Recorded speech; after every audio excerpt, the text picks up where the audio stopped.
ನನ್ನ ಹೆಸರು ಬಂದ್ಬಿಟ್ಟು ರಮೇಶ್ ಅಂತ. ನಾನು ಕಲ್ಗದ್ದೆ ಅಪಾರ್ಟ್ಮೆಂಟಲ್ಲಿ ಮೇಂಟೆನೆನ್ಸ್ ಕೆಲಸ ಮಾಡ್ತಿದ್ದೀನಿ. ಈ ಅಪಾರ್ಟ್ಮೆಂಟಲ್ಲಿ 8 ಮನೆಗಳಿದ್ದಾವೆ. 35ರಿಂದ 36 ಜನ ಇದ್ದಾರೆ. ಇಷ್ಟು ದಿನ ಇದು ಹಾಕಿದ್ರಿಂದ ಯಾವ ರೀತಿಯ ನೀರಿನ ಸಮಸ್ಯೆ ಬರಲಿಲ್ಲ.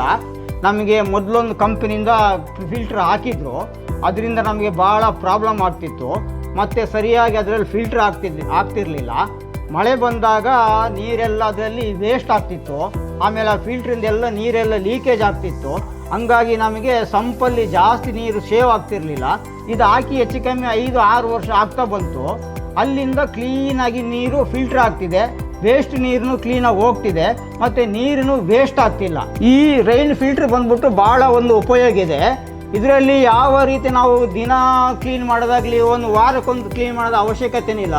ವರ್ಷದಲ್ಲಿ 2 ಸರಿ ಕ್ಲೀನ್ ಮಾಡುವ, 6 ತಿಂಗಳು ಸರಿ ಕ್ಲೀನ್ ಮಾಡಿಬಿಟ್ರೆ ಕ್ಲೀನಾಗಿ ಇರುತ್ತೆ. ಮೊದಲೆಲ್ಲ ನಾವು ಹೊರಗಡೆಯಿಂದ ನೀರು ತರಿಸ್ಕೊಳ್ತಿದ್ದೀವಿ. ಈ ಫಿಲ್ಟ್ರ್ ಹಾಕಿದ ಮೇಲೆ ಮಳೆಗಾಲದಲ್ಲಾಗಲಿ, ಮಳೆ ಬಂದಾಗ ನೀರೆಲ್ಲ ಕ್ಲೀನಾಗಿ ಫಿಲ್ಟ್ರ್ ಆಗಿ ಸಂಪಿಗೆ ಬಂದ್ಬಿಟ್ಟು ಇವಾಗ ನಮಗೆ ಬೇಸಿಗೆಯಲ್ಲಿ 4-5 ತಿಂಗಳು ನೀರಿನ ಯಾವ ಸಮಸ್ಯೆಗಳಿಲ್ಲ. ಹಂಗಾಗಿ ನಾನು ಹೇಳ್ತಿದ್ದೀನಿ, ನನ್ನದು ಎಲ್ಲ ಅಪಾರ್ಟ್ಮೆಂಟ್ಗಳಿಗೂ ಮನೆಗಳಿಗೂ ಈ ರೈನ್ ಕಂಪನಿಯ ಫಿಲ್ಟ್ರನ್ನ ಹಾಕ್ಕೊಳ್ಳಿ. ನಿಮಗೆ ಭಾಳ ದುಡ್ಡು ಉಳಿತಾಯ ಆಗುತ್ತೆ, ನೀರು ಸೇವ್ ಆಗುತ್ತೆ.